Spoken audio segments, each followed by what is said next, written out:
Les protecteurs du cercle d'or.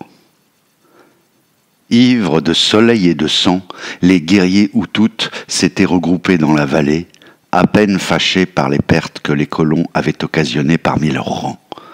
Quelques hommes, plus enjoués que les autres, entreprenaient des danses incertaines, faisant jouer leurs ombres colossales sur le lit de sable poussiéreux que raclaient leurs sandales de cuir.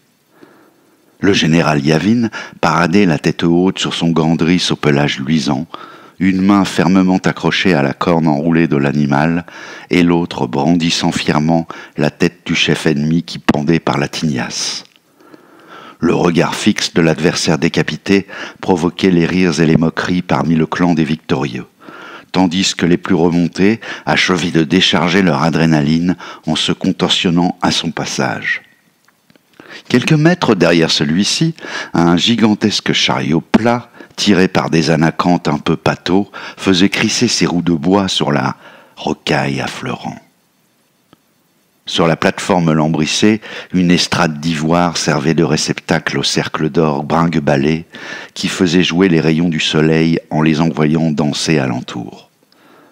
Le disque, dont la surface était gravée de signes cunéiformes et de pictogrammes obscurs, dépassait de chaque côté du chariot comme des ailes de métal à la courbure parfaite.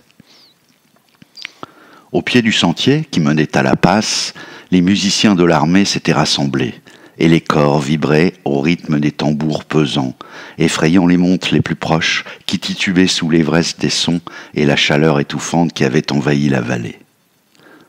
Le convoi s'étirait, comme une chenille des sables géante, affolée par l'odeur du sang.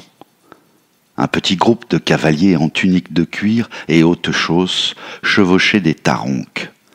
À mesure que les autruches géantes, dont les plumes avaient été peintes avant la bataille, remontaient le convoi en direction du général, leur passage était salué par les fantassins. Tous avaient encore en tête le rôle déterminant de ces unités très mobiles, indispensables pour l'accomplissement rapide de tenailles et l'opportunité de percer les rangs ennemis. En fin de cortège, les traînards avaient en charge de faire avancer les prisonniers qui clopinaient.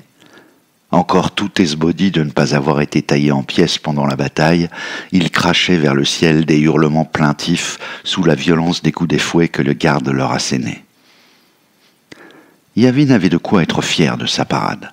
Il rentrait victorieux, et dès ce soir le roi Marius le couvrirait de compliments et de cadeaux pour fêter cette glorieuse bataille et le retour du cercle d'or en son giron. Puis, plus tard dans la nuit, Yavin allait retrouver sa femme, Ectandre, qui avait dû passer les jours précédents à brûler des encens devant la grande statue de Dongvache pour s'attirer les faveurs du dieu afin qu'il accorde à son aimé la force nécessaire pour remporter la bataille.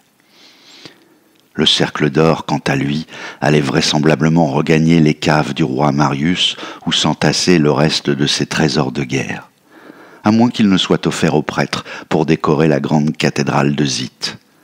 Yavin avait entendu plusieurs de ses compagnons d'état-major faire ouvertement allusion à de récentes tractations entre le monarque et les gens d'église qui semblaient convoiter le disque avec acharnement. Au fond, cela n'avait que très peu d'importance pour Yavin. Il savait qu'il ne se passerait pas bien longtemps avant qu'il ne reparte en campagne accompagné de ses fidèles guerriers Hutus. C'était sa vie, son destin, et rien ne semblait pouvoir l'en détourner, pour le meilleur comme pour le pire. Aujourd'hui, il goûterait les honneurs du vainqueur, autorisé à faire parader ses troupes dans les rues principales de Zite, aux côtés du char royal, qui ne manquerait pas cette occasion de s'afficher dans une position avantageuse. Mais demain, il serait peut-être cette silhouette humiliée, allongée et rampante dans les flaques d'un champ de bataille dévasté, abandonnée à son triste sort par un monarque indisponible.